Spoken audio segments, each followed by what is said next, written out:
Imagine कीजिए, दिन के ठीक 3 बज रहे हैं और एक हाईवे के किनारे बनी एक बड़ी फैक्ट्री के गेट पर आकर एक 20 KL यानी 20,000 लीटर का मैसिव स्टेनलेस स्टील टैंकर रुकता है। हाँ, 20,000 लीटर बहुत बड़ा वॉल्यूम होता है। बिल्कुल। तो ड्राइवर इंजन बंद करता है, पीछे एक लंबा सफर छूट गया है और उसको लगता है कि काम खत्म हो गया। पर सच्चाई ये है कि असली टेंशन तो अभी शुरू हुई है। सही कहा, क्योंकि केमिकल तुरंत अनलोड थोड़ी ना होता है। वही तो, पहले security guard strict documentation check करता है, फिर उसके बाद एक लैब टेक्नीशियन आकर टॉप हैच यानी टैंकर के ऊपरी ढक्कन से केमिकल का सैंपल निकालता है।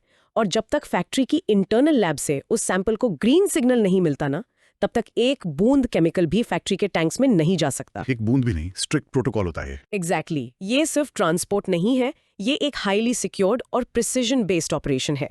स्वागत है आपका केम फार्मा सिंप्लीफाइड में। मैं आज इस डीप डाइव की होस्ट हूं और आज हम इस विषय का गहरा विश्लेषण करने वाले हैं। ये हमारी 4 पार्ट सीरीज का पार्ट 3 है। और ये पार्ट 3 बहुत ही क्रूशियल होने वाला है। हाँ, पिछले पार्ट्स में पार्ट 1 में हमने basics of bulk liquid chemicals को समझा था, जैसे एसिड्स, एल्कलीज और सॉल्वेंट्स क्या होते हैं। फिर पार्ट 2 में हमने अलग अलग तरह के स्पेशलाइज्ड टैंकर्स जैसे MS, SS, HDPE के डिजाइन और टेक्निकलिटीज को कवर किया। राइट, उनकी इंजीनियरिंग समझना बहुत जरूरी था। और आज इस पार्ट 3 में हम पूरी सप्लाई चेन को डीकोड करेंगे, यानी ये केमिकल्स कौन बनाता है, ट्रांसपोर्ट कौन करता है और फैक्ट्रीज इनको सेफली स्टोर और अनलोड कैसे करती हैं। और आगे आने वाले पार्ट 4 में हम इन सभी बातों का यूज करके एक प्रॉफिटेबल ट्रेडिंग बिजनेस शुरू करने का एग्जैक्ट ब्लूप्रिंट सीखेंगे, जो कि हर नए ट्रेडर का अल्टीमेट गोल होता है। बिल्कुल। तो आगे बढ़ने से पहले मैं सभी से रिक्वेस्ट करूंगी कि इस बल्क केमिकल इंडस्ट्री के पूरे बिजनेस लॉजिक को ठीक से समझने के लिए इस फुल वीडियो को एंड तक जरूर सुने। ये नॉलेज ना एक बिजनेस स्टार्ट करने के लिए फाउंडेशन है। बिना इस फाउंडेशन के इस सेक्टर में आना बहुत रिस्की हो सकता है। Okay, let's unpack this. Chemical tanker के सफर की शुरुआत वहां से होती है जहां ये केमिकल बनता है। तो मैं सोच रही थी कि आखिर इन मैसिव वॉल्यूम्स का सोर्स क्या है, कहां से आते हैं ये हजारों लीटर केमिकल्स? इनका सोर्स होते हैं मैसिव केमिकल और पेट्रोकेमिकल कॉम्प्लेक्सेस। ये आम फैक्ट्रीज नहीं होती हैं, ये हजारों एकर्स में फैले हुए मैन्युफैक्चरिंग जाइंट्स होते हैं। जैसे अगर हम मेजर सप्लाईज की बात करें तो एक बहुत बड़ा नाम है GSCL। GSCL यानी Gujarat alkalis and chemicals limited. हाँ, एग्जैक्टली। इनके वडोदरा और दहेज में बहुत बड़े प्लांट्स हैं। ये इंडिया के सबसे बड़े कॉस्टिक सोडा लाए प्रोड्यूसर्स में से एक हैं। और इनका मटेरियल पूरे देश की टेक्सटाइल और पेपर इंडस्ट्रीज को चलाता है। बिना इनके समझिए कपड़ा और पेपर बनना बंद हो जाएगा। ओह वाह, तो इनका इम्पैक्ट इतना बड़ा है। और इसके अलावा GNFC है, जो मेथनॉल और एसिटिक एसिड के मेजर सप्लायर्स हैं। फिर GSFC आती है, जो सल्फ्यूरिक एसिड और फॉस्फोरिक एसिड बनाती हैं। ये फर्टिलाइजर्स के लिए बहुत जरूरी हैं। अच्छा, और सॉल्वेंट्स के लिए कौन से बड़े प्लेयर्स हैं? सॉल्वेंट्स में दीपक नाइट्राइट एक बड़ा नाम है, जो IPA और एसीटोन सप्लाई करते हैं। आरती इंडस्ट्रीज हैं, जो बेंजीन केमिस्ट्री में एक्सपर्ट हैं। और हाँ, रिलायंस इंडस्ट्रीज को तो हम भूल ही नहीं सकते। राइट, रिलायंस का तो स्केल ही अलग है। बिल्कुल, उनका BTX यानी बेंजीन, टोल्यूएन और जाइलिन का प्रोडक्शन एक अलग ही मैसिव लेवल पर होता है। ये सब इंडस्ट्री के हैवी वेट्स हैं। तो एक तरह से ये मैन्युफैक्चरिंग प्लांट्स हमारी इकोनॉमी का दिल है। और ये इन मैसिव टैंकर्स के जरिए केमिकल्स पंप करते हैं पूरे देश में। पर मेरा एक सवाल है यहाँ। हाँ, पूछे। एक नए बिजनेस पर्सन के लिए जो सिर्फ ट्रेडिंग करना चाहता है, इन जायंट्स के बारे में जानना क्यों जरूरी है?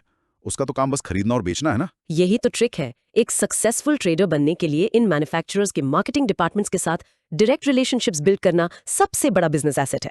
रिलेशनशिप। पर प्राइसेस तो फिक्स होते होंगे। प्राइसेस फिक्स होते हैं, पर जब मार्केट में मटेरियल की शॉर्टेज होती है ना, तो ये कंपनीज अपना लिमिटेड मटेरियल उन्हीं को एलोकेट करती हैं जिनसे उनके रिलेशंस अच्छे होते हैं। तो अगर आपका नेटवर्क स्ट्रांग नहीं है तो आपको मटेरियल ही नहीं मिलेगा।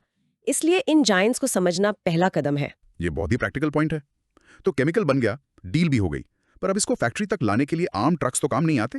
मैं हाईवेज पर देखती हूँ, वो सिलिंड्रिकल टैंकर्स बिल्कुल अलग दिखते हैं। हाँ, वहाँ आम ट्रक्स बिल्कुल फेल हैं। यहाँ एंट्री होती है स्पेशलाइज्ड लॉजिस्टिक्स प्लेयर्स की।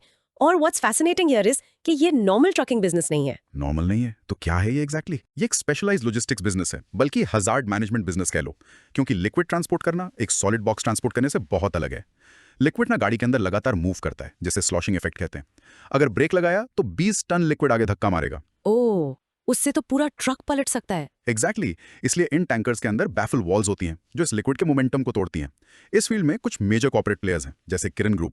ये कांडला बेस्ड है और इनके पास 600 से ज्यादा व्हीकल्स का फ्लीट है। 600 व्हीकल्स? हाँ। ये तो बहुत बड़ा स्केल है। हाँ, और हर व्हीकल में GPS होता है। और सबसे इंपॉर्टेंट, उनकी इन हाउस ड्राइवर ट्रेनिंग होती है। उसके अलावा ISOKL है, जिनके पास 300 से ज्यादा व्हीकल्स हैं। फिर VRL लॉजिस्टिक्स, गातिक इंटेस 2 और TCI जैसे बड़े नाम भी हैं। अगर आपने कभी हाईवे पर इन स्पेशलाइज्ड टैंकर्स को क्रॉस करते देखा है, तो क्या आपने उनके पीछे लगे हजार्ड वार्निंग साइंस नोटिस किए हैं? कमेंट्स में बताएं। पर मुझे ये जानना था कि ये वार्निंग साइंस एग्जैक्टली करते क्या हैं? उन्हें ट्रिम कार्ड्स कहते हैं। ट्रांसपोर्ट इमरजेंसी कार्ड्स, ये सेफ्टी के लिए होते हैं। अगर एक्सीडेंट हो जाए तो पुलिस या फायर ब्रिगेड को पता होना चाहिए कि अंदर एसिड है, फ्लेमेबल सॉल्वेंट्स है या कुछ और। गलत फायर एक्सटिंग्विशर यूज करने से ब्लास्ट हो सकता है। बाप रे, ये तो लाइफ एंड डेथ का सवाल है। पर मैं एक बात सोच रही थी, अगर किरण ग्रुप जैसे इतने बड़े जायंट्स हैं तो नए ट्रेडर्स कैसे compete करते हैं ट्रांसपोर्ट में? वही तो सप्लाई चेन की खूबसूरती है। इस चेन की असली बैकबोन ये कॉर्पोरेट जायंट्स नहीं है, बल्कि हजारों छोटे रीजनल स्पेशलाइज्ड टैंकर ऑपरेटर्स हैं, छोटे ऑपरेटर्स यानी कितने टैंकर्स वाले? जिनके पास 5 से 50 टैंकर्स होते हैं। ये regional operators last mile delivery करते हैं। बड़े हब्स तक मटेरियल ट्रेन्स या बड़े फ्लीट्स ले आते हैं, पर वहां से फैक्ट्री की नैरो लेन्स तक ये रीजनल ऑपरेटर्स ही मटेरियल पहुंचाते हैं। इनको लोकल राउट्स का बेटर आइडिया होता है। अच्छा, तो एक नए ट्रेडर को शुरुआत में खुद के टैंकर्स खरीदने की जरूरत नहीं है? बिल्कुल नहीं। नए ट्रेडर्स को अपना कैपिटल ब्लॉक करने की कोई जरूरत नहीं। इन एस्टैब्लिश्ड नेटवर्क्स को रेंट पर यूज करके एसेट लाइट मॉडल में बिजनेस शुरू किया जा सकता है। ये तो बहुत रिलीफ वाली बात है। तो अब टैंकर हाईवे क्रॉस करके सेफ्टी साइंस के साथ फैक्ट्री पहुंच गया। Here's where it gets really interesting. 20,000 litre chemical drums में तो नहीं रखा जा सकता। इसे कहाँ और कैसे स्टोर करते हैं? इसके लिए फैक्ट्री के अंदर एक डेजिग्नेटेड एरिया होता है, जिसे टैंक फार्म कहते हैं। ये फैक्ट्री का सबसे रेस्ट्रिक्टेड और टेक्निकल जोन होता है। टैंक फार्म, तो इसमें सिर्फ टैंक्स होते हैं या और भी कुछ? अलग अलग केमिकल्स के लिए अलग टैंक्स होते हैं और उनके चारों तरफ डाइक वॉल्स बनी होती हैं। ये वॉल्स ऐसी होती हैं कि अगर बाई चांस टैंक लीक हो जाए तो केमिकल पूरी फैक्ट्री में ना फैले, उस वॉल के अंदर ही ब्लॉक हो जाए। और वहाँ स्पेशलाइज्ड पंप्स भी होते हैं। पर टैंक्स तो लोहे के ही होते होंगे ना? नहीं नहीं, हर केमिकल की रिक्वायरमेंट अलग होती है। एमएस यानी माइल्ड स्टील टैंक्स पेट्रोलियम और नॉन कोरोसिव सॉल्वेंट्स के लिए यूज होते हैं। पर अगर केमिकल फूड ग्रेड है या फार्मा इंडस्ट्री के लिए है, जहां प्योरिटी एकदम हाई चाहिए, तो वहाँ एमएस काम नहीं आएगा क्योंकि रस्ट लग सकती है। एग्जैक्टली, वहां एसएस यानी स्टेनलेस स्टील टैंक्स यूज होते हैं। और अगर कोई केमिकल बहुत करोसिव हो, जैसे कि हाईली कॉन्सेंट्रेटेड एसिड, तब लोहा तो बिल्कुल फेल है।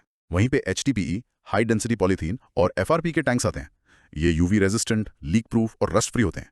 हाईली कोरोसिव एसिड्स जैसे HCl या सल्फ्यूरिक एसिड के लिए ये बेस्ट है। पर प्लास्टिक बड़े वॉल्यूम का प्रेशर कैसे झेलता है? अगर वॉल्यूम बहुत मैसिव है तो rubber lined MS tanks use होते हैं। बाहर से स्टील की स्ट्रेंथ और अंदर से रबर की एसिड रेजिस्टेंट कोटिंग। वेट, मुझे एक डाउट है। ये सब तो मटेरियल की बात हुई, पर अगर कॉस्टिक सोडा है लाए 12 डिग्री सेल्सियस के नीचे जम यानी सॉलिडिफाई हो जाता है, तो सर्दियों में एक ट्रेडर क्या करता है? पूरा टैंक तो बर्बाद हो जाएगा ना सर्दी में? यही तो इंजीनियरिंग का मजा है। ऐसे टेम्परेचर सेंसिटिव केमिकल्स के लिए जैकेटेड टैंक्स या लिम्पिड कॉइल टैंक्स यूज होते हैं। लिम्पिड कॉइल, ये क्या होता है? टैंक्स के बाहर कॉइल्स लगी होती हैं, जिनमें फैक्ट्री के बॉयलर से स्टीम या हॉट वाटर लगातार सर्कुलेट होता रहता है। ये टैंक को अंदर से गर्म रखता है। ऐसे ही मोल्टन सल्फर को सोचिए, उसे 130 से 145 डिग्री पर गर्म रखना पड़ता है। Oh wow, 145 degree? हाँ, अगर हीट बंद हुई तो सल्फर ठोस बन जाएगा और पूरा टैंक काटना पड़ेगा। इसलिए बिजनेस करने वालों के लिए ये टेक्निकल डिटेल जानना बहुत जरूरी है। आपको पता होना चाहिए कि आपका बायर किस कंडीशन में केमिकल रिसीव कर सकता है। अगर उसके पास हीटर टैंक नहीं है और आपने सर्दी में कॉस्टिक भेज दिया तो अनलोडिंग हो ही नहीं पाएगी। और टैंकर का रेंट लगता रहेगा, नुकसान अलग। ये पॉइंट तो ट्रेडिंग के लिए क्रूशियल है। तो चलिए, टैंक फर्म रेडी है, डाइक वॉल सेट है। अब उस 20,000 लीटर केमिकल को टैंकर से फैक्ट्री के टैंक में ट्रांसफर करने का एक्चुअल प्रोसेस क्या है? This raises an important question, safety की। ये अनलोडिंग सिर्फ एक पाइप लगाना नहीं है, ये एक 30 से 90 मिनट का हाई रिस्क ऑपरेशन है। इसमें 7 स्ट्रिक्ट स्टेप्स होते हैं। 7 स्टेप्स? तो पहला स्टेप क्या है? डॉक्यूमेंटेशन। हाँ, सबसे पहले डॉक्यूमेंटेशन। डिलीवरी चालान, MSDS, TREM कार्ड्स और PSO लाइसेंस का स्ट्रिक्ट चेक होता है। जब पेपर्स क्लियर होते हैं तब स्टेप 2 आता है, टैंक इंस्पेक्शन। टैंक इंस्पेक्शन किस लिए? खाली तो फैक्ट्री का टैंक है ना? टैंकर की पाइप्स और वाल्व्स चेक होते हैं कि पिछले ट्रिप का कोई रेजिड्यू तो नहीं है, कोई क्रॉस कंटामिनेशन तो नहीं है। अगर एसिड और एल्कलाई मिक्स हो गए तो धमाका हो सकता है। That makes sense. फिर स्टेप 3? स्टेप 3 है कनेक्शन। टैंकर के होस को ग्राउंड लेवल इनलेट पाइप से टाइटली कनेक्ट किया जाता है, फ्लैंजेस और गैस्केट्स के साथ। पर कनेक्शन होने का मतलब ये नहीं कि वाल्व खोल दो। यहां आता है स्टेप 4, जो सबसे क्रूशियल है। ओह, लैब टेस्टिंग वाला पार्ट जो मैं इंट्रो में बता रही थी। Exactly. Sample collection, lab clearance के बिना नो अनलोडिंग। अगर कॉन्सेंट्रेशन 0.01% भी ऊपर नीचे है तो पूरा टैंकर रिजेक्ट हो जाता है। और ट्रेडर को लाखों का नुकसान। और अगर लैब ने ग्रीन सिग्नल दे दिया तो स्टेप 5, पंपिंग या ग्रेविटी फ्लो। कॉस्टिक सोडा जैसे हैवी केमिकल्स आसानी से ग्रेविटी से फ्लो करते हैं, बस वाल्व खुलना होता है। पर सॉल्वेंट्स को पंप करना पड़ता है। फ्लो होते वक्त भी तो ध्यान रखना पड़ता होगा। हाँ, वही स्टेप 6 है, लेवल मॉनिटरिंग। लगातार देखना पड़ता है कि स्टोरेज टैंक ओवरफ्लो ना हो जाए। और आखिरी स्टेप 7 होता है वाल्व क्लोजर और पेपरवर्क, साइन ऑफ करके प्रोसेस सेफली कंप्लीट करना। ये पूरा 90 मिनट का प्रोसेस किसी ऑपरेशन थिएटर जैसा लग रहा है। एक ट्रेडर को ये स्टेप बाय स्टेप प्रोसेस पता होना चाहिए। एक गलत स्टेप या अनक्लीन्ड टैंकर का मतलब है लाखों रुपए के केमिकल का कंटैमिनेशन और पूरा नुकसान। बिल्कुल। अगर हम इसको थोड़ा ब्रॉड पर्सपेक्टिव से देखें तो इस सप्लाई चेन का स्केल हैरान कर देने वाला है। सोचिए, हजारों किलोमीटर का सफर, डेंजर साइंस, लैब टेस्ट और एक ऐसी परफेक्शन जहां एक गलत केमिकल कनेक्शन एक पूरे फैक्ट्री प्लांट को बंद करवा सकता है।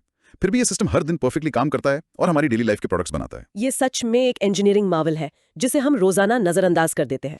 तो अगर आप इस इंडस्ट्री में नए हैं या आना चाहते हैं, डिटेल में सारी इन्फॉर्मेशन दी गई। अगर आपको इस सप्लाई चेन और टैंक फार्म्स का मैकेनिज्म समझ आया हो तो चैनल को जरूर सब्सक्राइब करें। हमारा आपसे एक सवाल है, क्या आपने कभी रियल लाइफ में किसी फैक्ट्री के अंदर टैंक फार्म देखा है? या फिर किस प्रोडक्ट कैटेगरी का बिजनेस जैसे एसिड्स, एल्कलाइज या सॉल्वेंट्स आपको सबसे ज्यादा प्रॉफिटेबल लगता है? अपने आंसर्स कमेंट सेक्शन में बताएं और अपनी राय जरूर शेयर करें। हमारी कमेंट्स पढ़ना हमेशा इंटरेस्टिंग होता है। मिलते हैं हमारी सीरीज के आखिरी और सबसे इंपॉर्टेंट पार्ट 4 में, जहां हम इस नॉलेज को एक्चुअल प्रॉफिट्स में बदलना सीखेंगे। तब तक के लिए केम फार्मर सिंप्लीफाइड पर बने रहें।